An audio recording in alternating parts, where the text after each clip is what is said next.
Achieve and thrive, St. Louis. This is the opensource.club. I'm your host, Dick Ulett. Winters are warming unusually fast in the United States. This may sound great, but experts say weather variations are a definitive sign of climate change. To save the planet, renewables have become the center of the United States energy transition. Solar energy conversion is one of the best ways to reduce carbon emissions and protect the environment. But have you noticed that no one is telling you how solar works? I'm your host, Dick Ulett, and during this Sustainable Life episode by The Open Source, some of your questions will be answered. We'll be back in a minute. You are listening to The Open Source. Become a subscriber. Go to www.theopensource.club. Add your email to the podcast subscription window. Get new shows in your inbox. Missouri started moving toward energy independence in 2014. Then Governor Nixon set forth a comprehensive energy plan to produce low-cost and reliable energy. The objective was to become a responsible environmental steward, strengthening the economy and improving overall quality of life. My guest today is Marty Hyman. He is a senior energy policy analyst for the Missouri Department of Natural Resources Division of Energy. In addition to performing data analysis and writing activities for the Missouri State energy planning process, he assists with cross-division duties. He has served as an expert on matters including renewable energy and energy efficiency. Marty graduated with a Master of Public Affairs and a Master of Science in Environmental Science from Indiana University in 2011. Marty, welcome to the Open Source. Thank you. Glad to be here. Hey, before we talk solar energy, what does a senior energy policy analyst do? So I help with a number of projects across the division, doing things like thinking through policy options, writing, research, and data analysis. Right now, my big focus is on the Missouri State energy planning process, but I'm also involved in a number of other projects, such as developing online interactive data tools. Our goal there is to make data more accessible and timely. Sounds like you're a pretty busy guy, I'll say. And I try to be. And with something as hot as solar energy, you got to be. Tell me, how far has the state of Missouri progressed since Governor Nixon's initial comprehensive energy plan? How far have we come? Facilitating state energy planning is still a key role that the Division of Energy fills in order to improve energy infrastructure reliability and resilience. Since that 2015 Comprehensive State Energy Plan, several things have changed in the state, including the passage of a grid modernization bill as well as a cost-based transition to more renewables, including solar. And right now, the division is actually engaged in a new Missouri State energy planning process. We held a virtual kickoff meeting in October with over 100 participants and got feedback on priorities. And given the diversity of regional interests that we heard, or diversity of interest generally, I should say, we're moving forward with a focus on regional initiatives. And we're going to partner with the Department of Economic Development to use the regional engagement zones that they already have. We plan to engage with regional stakeholders through the end of this year to address local needs while evaluating metrics that address progress on statewide values. Holy cow, there's a lot of bases to cover. Well, tell me this, where do we rank competitively? Because it's such a moving target, apparently. Yeah, so as of 2020, we were 33rd in the nation for installed solar, according to the Solar Energy Industries Association, which is the national trade group. Mm-hmm. And we expect more in the coming years due to utility investments and installations by individual customers. And in that recent state energy planning kickoff that I mentioned, our utilities indicated plans to add significant amounts of solar to their portfolios. And certain utilities also have solar rebate and community solar offerings, and there are tax credits and exemptions available for customer systems. And all of this is going to result in more jobs and investment. Much of that increase in solar is being driven by increasing cost competitiveness and interest in developing in-state resources. Which of these policies, I mean, there's a lot of things here. What's probably the most important of the policies that you deal with? Yeah, I would say there are a few policies influencing solar development in Missouri, and one of those is the Net Metering and Easy Connection Act, and that's what governs solar customer interconnection to the grid, as well as what happens with the energy that those customers produce. There's also the Renewable Energy Standard, which requires investor-owned utilities to invest more in solar energy, and more recently, Senate Bill 564 in 2018 increased the opportunities for solar investment by Missouri's investor-owned utilities and customers. And greater deployment of solar has been occurring and is planned for the future. So there's the consumer end of it, and then there's the legislative and business end of it, I guess.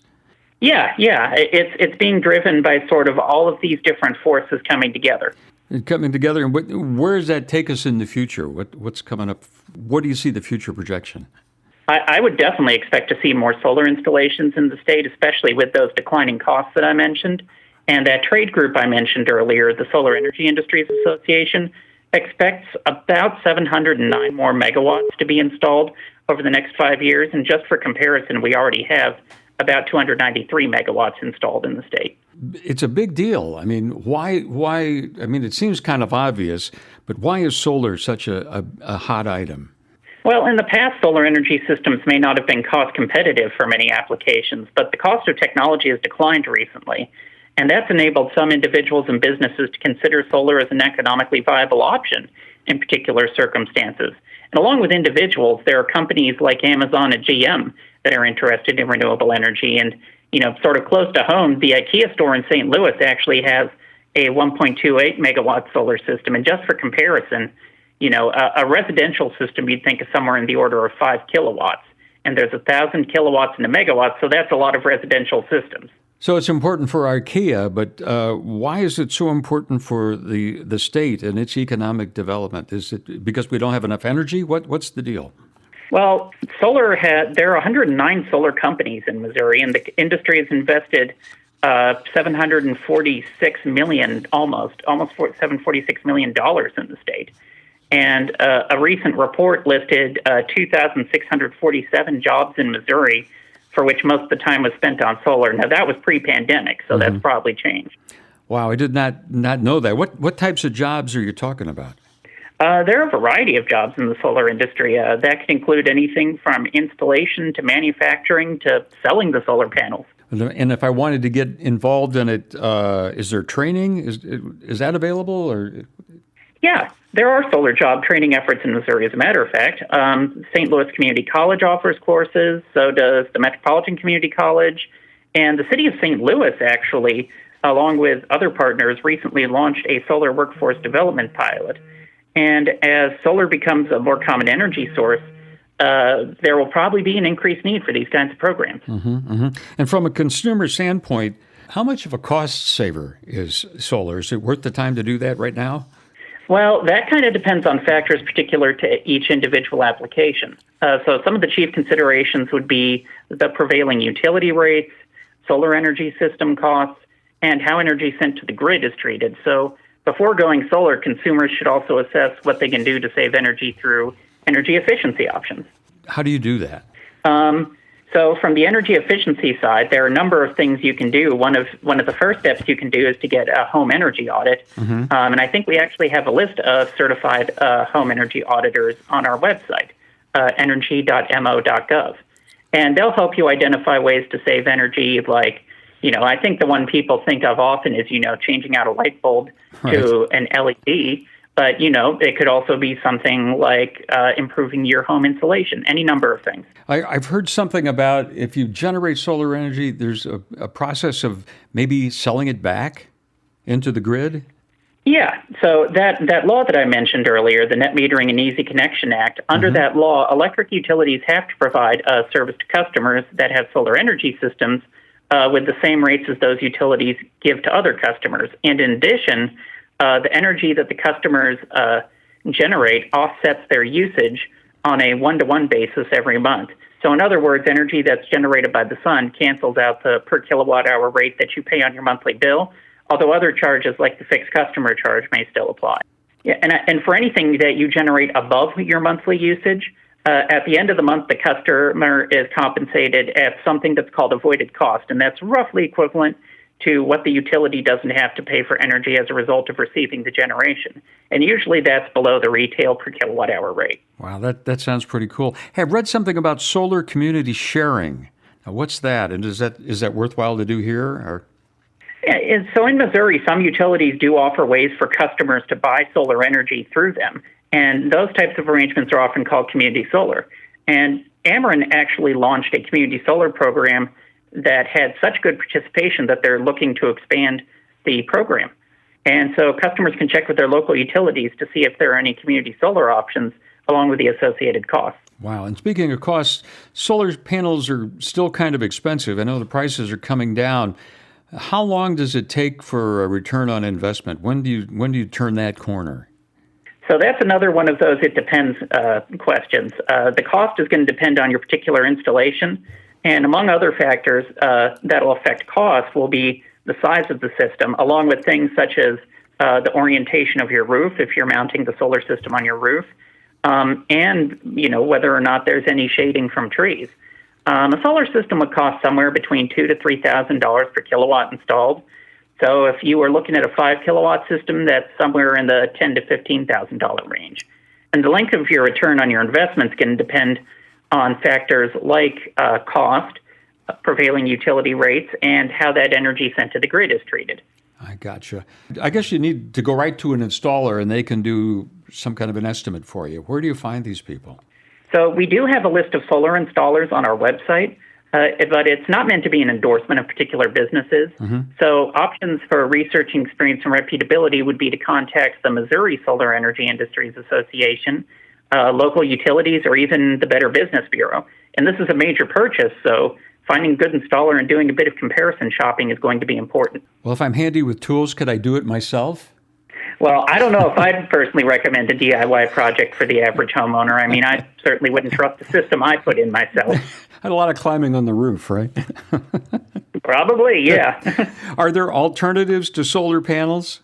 Well, like I noted, some Missouri utilities do offer those community solar programs. Mm-hmm. Another good alternative for reducing energy use and cost would be to do some of those energy efficiency improvements. How about funding? Are there rebates available? Yeah, actually, right now, the state's investor-owned electric utilities may have rebates available, and so that would be Ameren, Missouri, Evergy, and Liberty. Mm-hmm. And so other utilities may have them as well, like Columbia Water and Light. And that would be something for you to contact the local utility about if you want to know your options. But there might be some other financing options. For example, Columbia Water and Light actually offers loans of up to $15,000 for residential customers. And some localities also participate in something that's called Property Assessed Clean Energy Financing. And basically that allows property owners to fund energy projects through assessments on their property tax bills.